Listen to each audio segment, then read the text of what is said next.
Hey guys, Jan here in the Northview Model Shop. Let's jump right into part 2, building the inner structure of your trunk. After cutting your deck lid, you now have a large hole that you need to build up a little bit, add a little accessory, some detailing if you will. And what we like to do here at the shop is hopefully we can get this, you see the, let's do it this way. You see right here, we've added little strips, and that's pretty well what the trunk's going to sit into. It also acts as what's called a drip rail. In the trunk, water will fall between the openings and run out through here. It should run out the back. But anyway, to do that, what we like to use is evergreen strip styrene, product 148. This is 1 mil by 4.8 mil. It's really good stuff. It's real thin, real easy to work. And what we like to do is we'll cut a strip that's just long enough to fit in there that you can work with, right?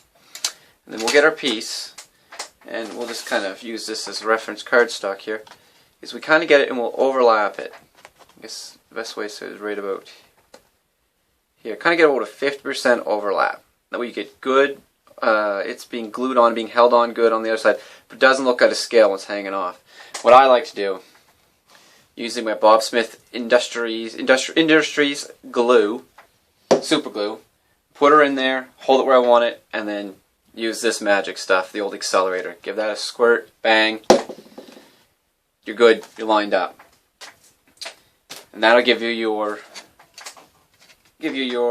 braces to hold onto your drip rails. And what I like to do is I come in and I just make some aesthetically pleasing, knock the edges off here. Then you can kind of come in and trim, line everything up you want to. Now remember, when using accelerator, it's pretty well almost instantaneous. You got very little time to work. But anyway, that's how we're going to get our rails. Also, what you're going to want is you're going to want to put in a floor for your trunk. Now here's, to get this part, we got to step back a little bit. This stuff. This is just, you can use either cardstock. I just take the old vanilla envelopes, or dividers, and I cut them out.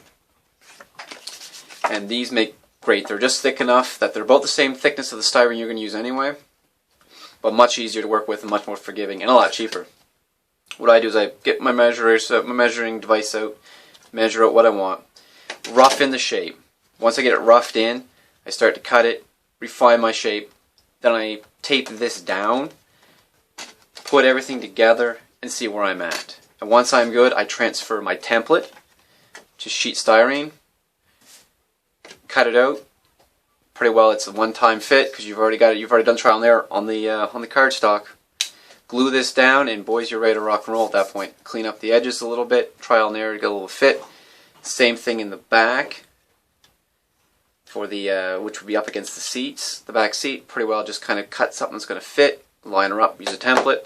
And guys, quick tip, what I always like to do is, I did do it with this one, I should have, but once I get this done and I have my template, I write on the back 69 Revell Firebird. I throw it into my into like a photo album of some sort. Now I have my template, so next time around we build this kit again, we've already got our template work done. So guys, there we are. Here we are up to, we have the trunk cut out. We've built the inner trunk structure and the rails. Next, guys, we need to build some hinges. So we're going to try to do a really good, a definitive video on how to build the style hinge that, it's quite common on the internet. I've seen Dr. Cranky's kind of did videos on this. Eric's done some videos on this. A couple people have done the same video, but we're going to give it a shot too. So, alright guys.